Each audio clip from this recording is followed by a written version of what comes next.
how to turn on or turn off messages on Google Business Profile. In this video, you would learn how you can turn on or turn off messages on Google Business Profile.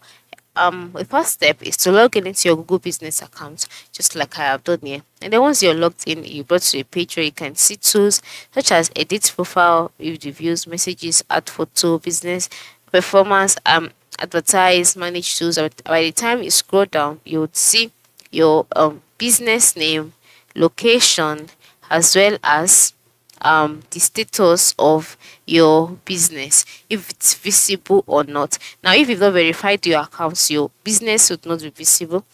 That's why mine is not visible, but once you verified it, it will be visible to your customers.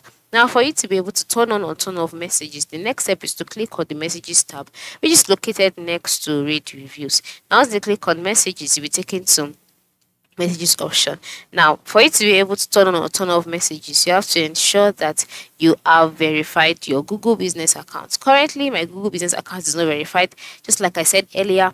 That's why it is displaying this, all right? But for you, you would see all of your inbox here, and then by the right side of the screen, you'll see 3 vertical dots. Ensure you click on it. Once you click on it, you'll see the option turn off messages. This is if the message is turned on already, so you can click on turn off messages, and then then there's a toggle next to it. Once you tap on that toggle, the message will be turned off automatically. But to turn it on, all you need to do as well is tap on that toggle, and then messages will be turned off automatically. It is that quick, it's that easy, it is that simple. Ensure you try it out now. Thanks for watching.